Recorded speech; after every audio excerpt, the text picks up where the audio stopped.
am back for a Friday quickie video. I'm off to Hawaii on Monday, so no videos until the week of Thanksgiving, maybe. I will be providing updates on the degree of sunburn that I receive. I apologize for the background noise. We are doing laundry. If you like the content, please engage with it by leaving a comment or liking the video. If you're feeling extra generous, subscribe to the channel. I usually post 3 videos a week, but as we go through the holidays, there's going to be some disruptions. I would also like to address that sometimes there's going to be negative comments. Really hateful comments. I try and stay on top of it, but like I've said before, this is a hobby for me, so I'm not online all the time. YouTube as a whole is not kind to Meghan and Harry, which is one of the reasons I started this channel. If the comments are really triggering to you, please just stay out of the comment section. If you would like to help me police the comment section, please tag me underneath the comment itself, which should send me a notification. Thank you in advance. On Wednesday, I did a video entitled The Emails, which was a synopsis of the legal complaint Meghan launched against the publishers of the Mail on Sunday, which, to be clear, they lost. They are now appealing that decision, and hearings are happening to decide if that appeal will go forward. If you haven't watched that video, please do before watching this one. So we are in the last day of the appeal, or really the hearings to decide again if there's going to be an appeal, and more texts drop between Jason Knauf and Meghan. And Meghan has made another statement responding to them.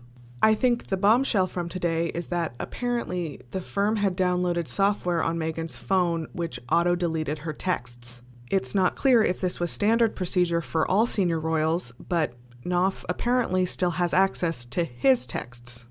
I want to reinforce that a person who still works for the royal family, in fact was promoted by the royal family, is giving evidence that supposedly helps a tabloid publisher against a member of the royal family.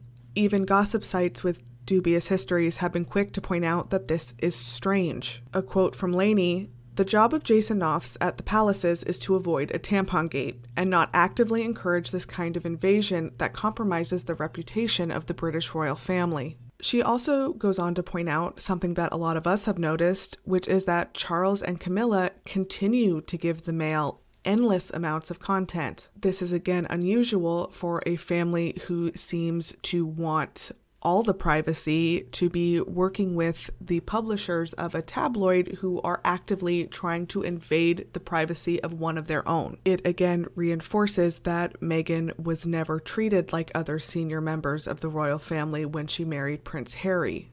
They aren't protecting her. Now, unless I've missed something, we didn't know that Meghan did not have access to some of her records while a working member of the royal family.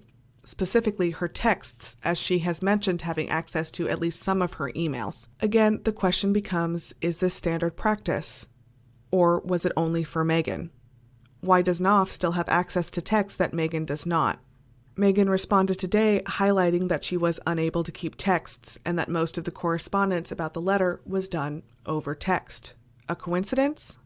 Again, I try and stay away from conspiracies, but it's hard to believe. She also highlighted that these texts were not complete and questioned why fragments were being released instead of entire conversations. Context is missing. I would like to say that Meghan has shown concern multiple times in these communications that context would be missing from the letter.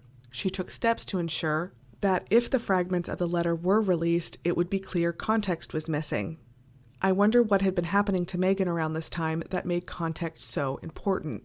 I also question that if these text dumps from Knauf are allowed to be, admissible in court or whatever that term is in the UK, can Meghan force the issue? Can she ask that full conversations be released? I don't know, and we will have to stay tuned. I think it's also important to point out that literally none of this is relevant to the case at hand.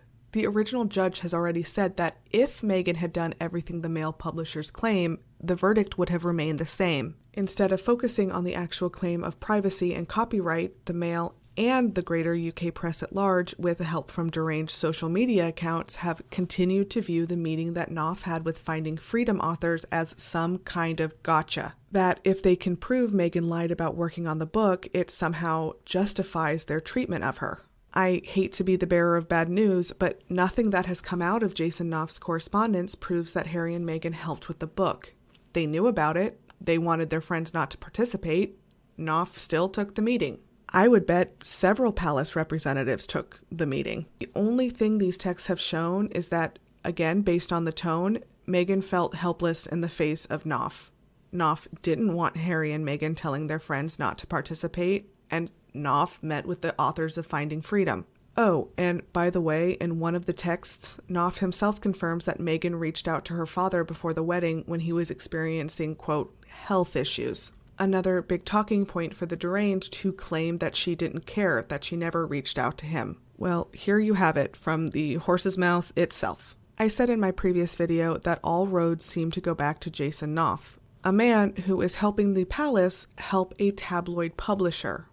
He even got a promotion for his efforts. Remember that next time people are screaming that the invisible contract doesn't exist. The deletion of texts that the palace apparently still has access to just adds another sinister layer to what happened to Meghan Markle while working for the royal family. It's a good reminder for all of us that when faced with an adversarial party, whether that be a boss, family member, spouse, save your own records. Take screenshots, forward emails to private accounts. I would like to end this video actually by talking about the bullying investigation. The palace has Meghan's records, apparently some that even she doesn't have access to. They claim that Meghan was such a bully that people ended up in tears, yet they have not produced a single text or email. Anything we have seen, again based on tone, does not have Meghan in the power seat.